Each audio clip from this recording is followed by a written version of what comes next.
구내염 치료에 보험금 1억 2,500만 원. 수상한 영양제의 진실. 26회. 실손보험 누수 숨은 공범 미용주사. 우리가 낸 보험료가 줄줄 새고 있습니다. 보험금을 눈먼 돈으로 여기고 사건을 조작하거나 사고를 과장해 타내려 하는 일이 흔합니다. 때론 보험금을 타내기 위해 남의 목숨까지 해치는 끔찍한 일도 벌어지죠. 한편으로는 약관이나 구조가 너무 복잡해 보험료만 잔뜩 내고는 정작 필요할 때 혜택을 받지 못하는 일들도 벌어집니다. 든든과 만만, 그리고 망막의 사이를 오가는 보험에 따라오는 이야기들을 보따리가 하나씩 풀어드리겠습니다. 60대 부부 A씨와 B씨는 이명, 구내염, 섬유근통 등의 증상을 호소하며 장기간 병원을 찾았습니다. 2015년부터 2020년까지 약 5년 동안 건강보험이 적용되지 않는 비급여 주사 처방 등을 이유로 부부가 타낸 실손의료보험금만 약 1억 2,500만 원에 이릅니다. 부부는 한 병원에서 별다른 치료 없이 영양제만 반복적으로 처방받았습니다.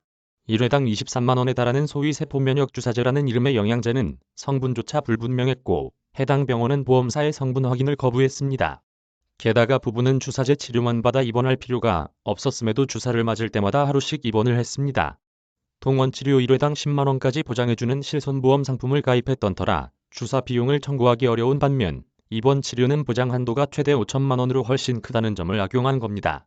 비타민 주사, 마늘 주사, 배곡 주사 등 일명 미용주사라고 불리는 비급여 주사제 시장이 몸집을 키우면서 백내장, 도수 치료와 함께 실손의료보험금 누수의 또 다른 공범으로 지목되고 있습니다. 치료 효과가 입증된 식약처 허가사항이 아닌 피로회복, 미용 등의 목적으로 무분별하게 사용된 뒤 치료 목적이라고 주장해 보험금을 타내는 경우가 빈번하게 발생하고 있는 것입니다.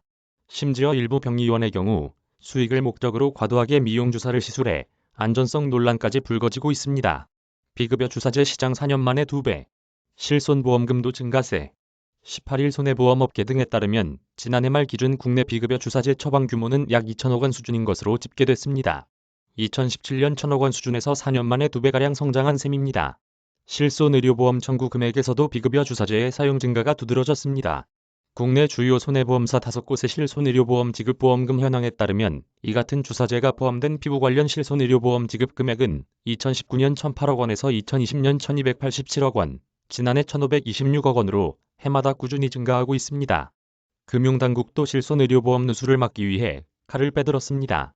지난해 7월부터 판매가 시작된 4세대 실손의료보험의 경우 영양 공급, 피로 해소, 노화 방지 등을 목적으로 한 영양제와 비타민 주사 등을 원칙적으로 보장하지 않도록 제도가 보완됐죠. 식약처 허가에 따른 효과를 보기 위해 치료받은 경우만 보험금을 지급하도록 한 겁니다. 하지만 아직 4세대 실손의료보험으로의 전환율 자체가 높지 않은 데다 심사자가 비급여 주사제 청구 영수증을 모두 검토하는 것은 현실적으로 불가능하다는 지적이 나옵니다. 미용 관련 주사제는 대부분 10만 원 이하의 소액건인 만큼 일일이 확인 후 면책을 적용하는데 한계가 있다는 게 보험사 측의 설명입니다. 가격 부풀리기, 과잉 처방 안전성 논란도. 실손의료보험으로 처리가 가능하다는 점 때문에 일부 병의원에서는 주사제 가격을 부풀리는 사례도 빈번합니다. 급여 진료는 정부가 진료비의 가격이나 용량, 적정성 등을 통제하지만 비급여 진료는 사적 재화라는 이유로 의료기관에게 완전한 가격, 결정 권한이 주어지기 때문입니다. 동일 진료, 동일 항목임에도 의료기관에 따라 가격 차이가 발생해 소비자 피해를 초래할 수 있다는 지적입니다. 안전성 논란도 끊이질 않습니다. 2015년부터 2018년까지 당국에 보고된 미용주사 부작용 이상 사례는 모두 1,378건에 달했습니다. 이 중 116건은 폐혈증 쇼크 등 중대한 건강 이상을 일으킨 사례인 것으로 집계됐지요. 접근성 높아 도덕적 해이 가능성. 비급여 관리 시급. 업계와 전문가들은 규제 사각지대에 놓인 비급여 주사제에 대한 대책이 필요하다고 입을 모읍니다.